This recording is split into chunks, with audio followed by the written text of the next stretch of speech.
Don't let dimensions deceive you. Our pint-sized project car has been an absurd amount of work, and with the last 3 episodes covering almost half a year, it's beyond awesome to finally have the bespoke pedal assembly behind us. So then, what's the deal with those captive nuts?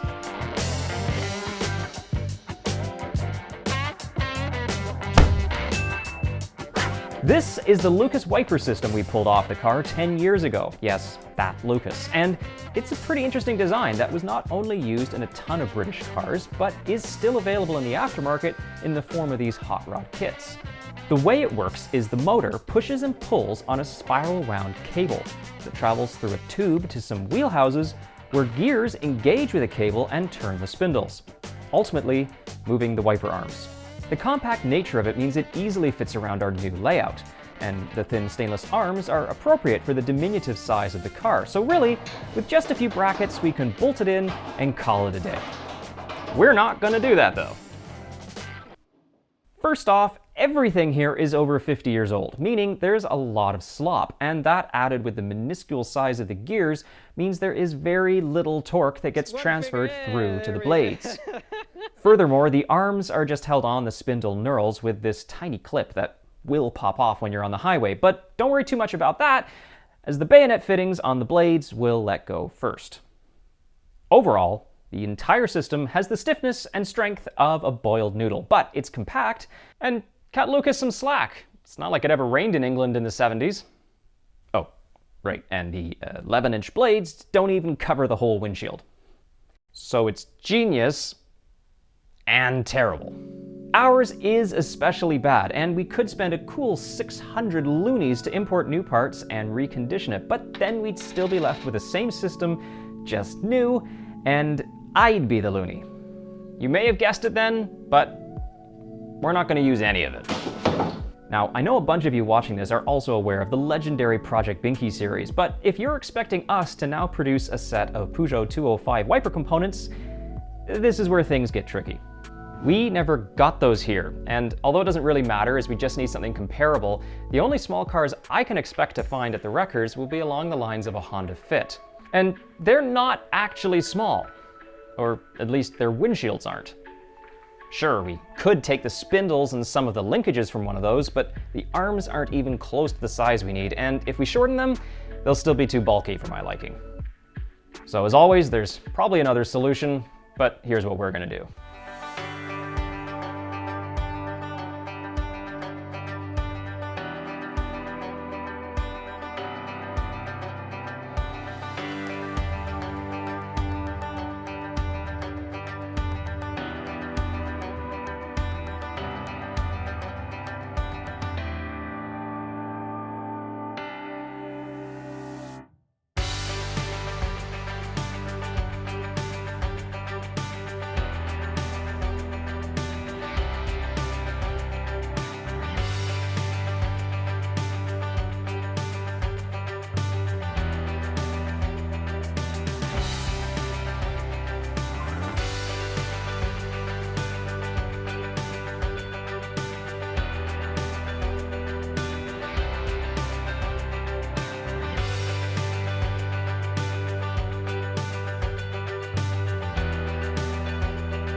That's the process.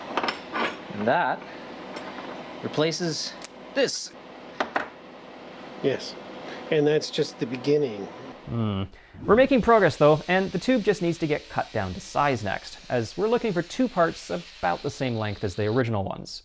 The extra threads on this end are so we can MacGyver our own tap to clean out the threads of the ruined factory nuts, which seems to have been successful.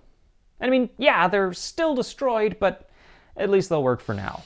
So after trimming the remaining piece down to size and truing up the ends in the lathe, we have this. 2 new spindles that look the part and are certainly a lot beefier than the originals while still managing to squeeze in some bronze bushings. I'll call that a win, but, well, without a wiper arm, there's not much point to them, is there?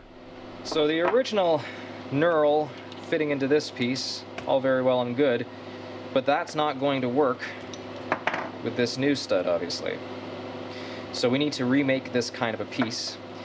And I've got this little block of aluminum left over from, ironically, the RC boat that started this channel. I'm going to drill 2 1/4-inch holes here and here that the spindle should then sit into.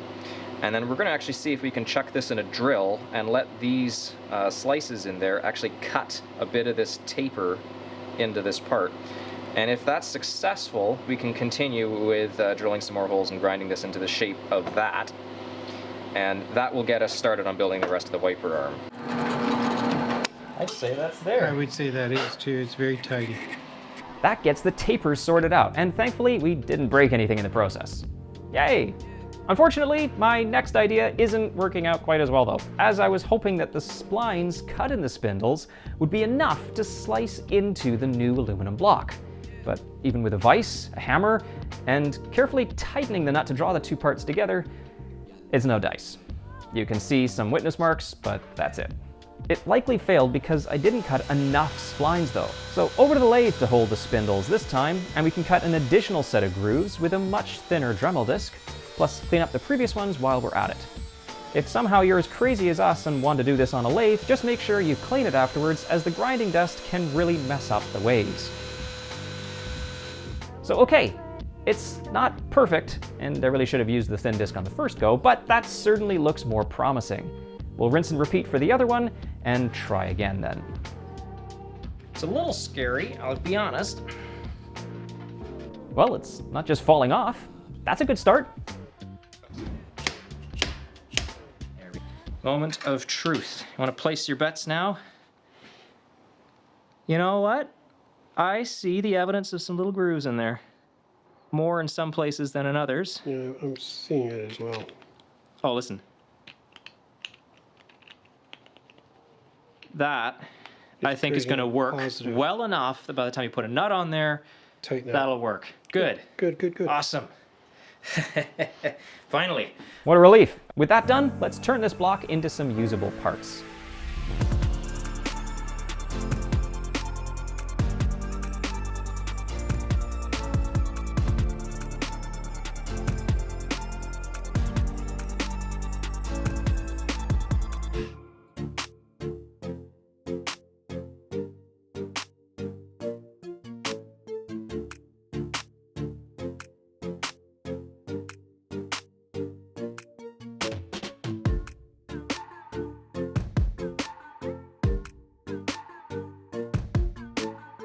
Okay, that gets us a couple of blanks to push on with, and while of course they're not CNC perfect, they are as good as we're gonna get.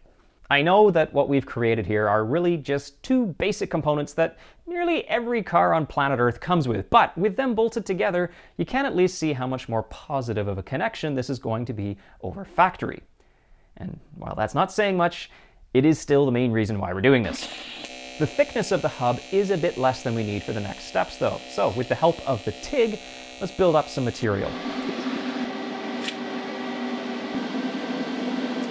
You've been wondering what we drink all this time.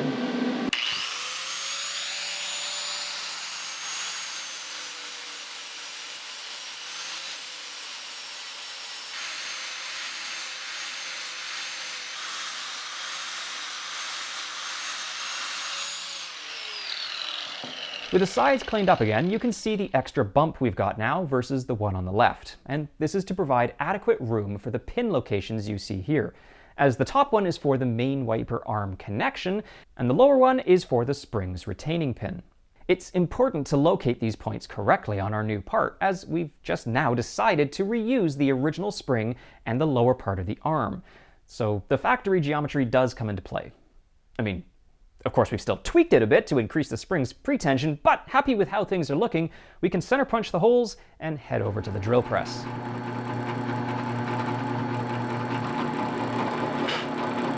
Those look pretty parallel to me. I think that'll work quite well.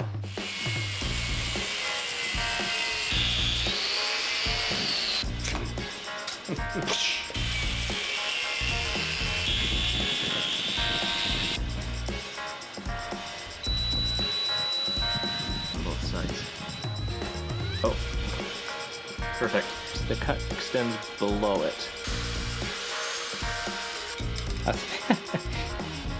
But we're still a little ways off. The idea is there's a little bit of room on either side. And I think we're done. Spiffy, in a very handmade way, of course, but aluminum is quite different to work with compared to steel, as the flap wheel isn't always cutting where you think it is. Regardless, it's worked out okay. Up next then, let's grind off the top of the rivet holding the factory arm together so we can swap the old hub for our new one. There's just a temporary screw holding things together for now, but you can see why I'm not too bothered about the hub's imperfections. It's getting a tiny hat. Or beauty cover, more accurately. And while the cardboard could work with a lick of paint, we'll likely substitute it for something a bit more metallic later. But executed properly, it should hinge open for access to the retaining nut and not look too out of place in relation to the factory piece. We'll come back to that in a moment. As for now, we need to drill some holes in the tubing to allow for a forthcoming spacer that will keep the bronze bushings located correctly.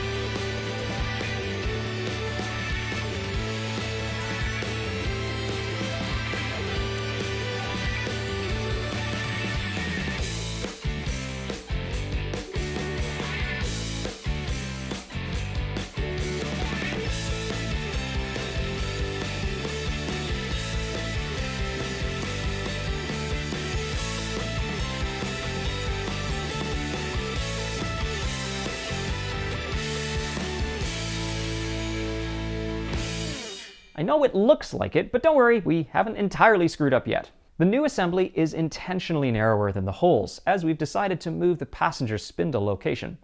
Reason why is we're upgrading to longer 13-inch blades from the factory 11-inch units, and keeping the centers the same, that means the end of the blade is now 1 inch further out. So while this still fits fine up top, it will hang off the side when the blade parks. By moving the spindle over then, we should be golden. Just a matter of punching out some centers, drilling some holes, enlarging them with a step drill, and bringing the oval out to size with a carbide burr, finger sander, and a file. Easy. Dropping the factory spindle in place, it looks like everything should work out as we expected, and the new frame even fits now, so we appear to have accomplished our goal. Yes, we'll have to fill in the old position later, but we can do that when we're also blanking off the antenna hole. Now, as for the bezels that clamp this assembly to the scuttle panel, the shiny outside part is only half the equation. Inside the body are these plastic spacers, but our new crossbar is located exactly in the way, so we must do some tweaking.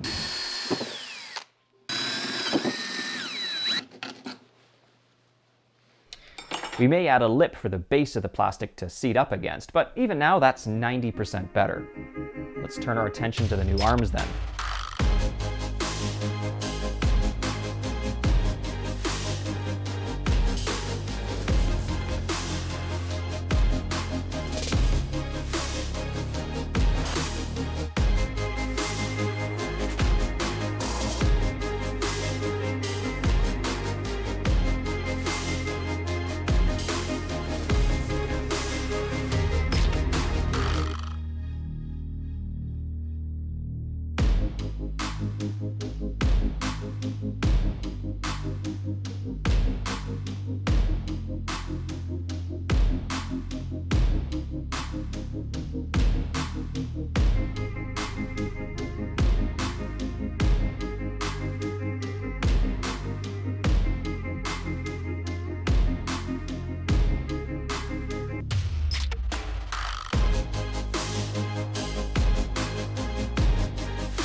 Would you look at those things shine? I mean, it's only a preliminary polish, but I'm still getting excited. And in case you're not familiar with how simple and effective the J-hook is, there you go. Need I remind you about the factory system? I'm quite glad we made this change.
Very interesting.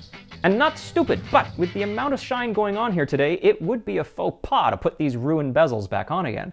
So with the flash of some plastic, we've now replaced the only original parts we were intending on using, but I'm sure you'll agree it was 100% worth it.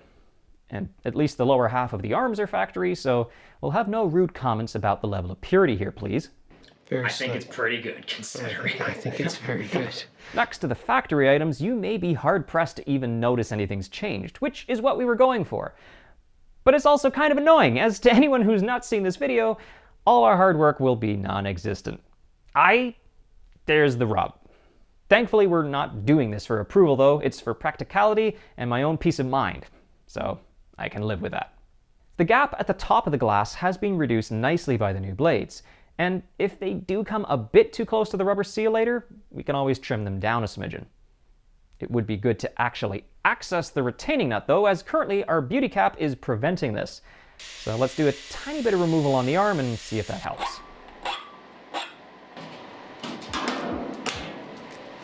Ta-da! That's more like it. Good. Let's do something about that temporary screw.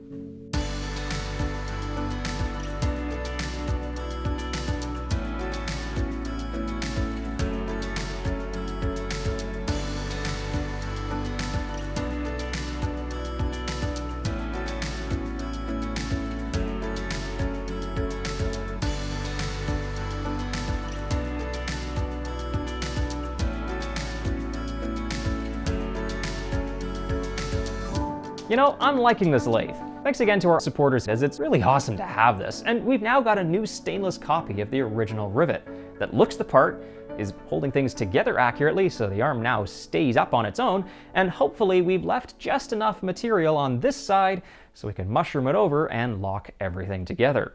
We're gonna hold off on that step for now though, as there are a few final tweaks to come, but the fact that everything's working is a weight off my mind. I'll tell you, this has been in my head for years. With only one side completed though, I guess we should get on with the other.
So there you have it. Hopefully this has wiped away any confusion regarding our visual clarity in this project, and although it's taken a good deal of time to pull together what seems like a nothing problem, that's just because we're all used to normal cars. The GT6 is special.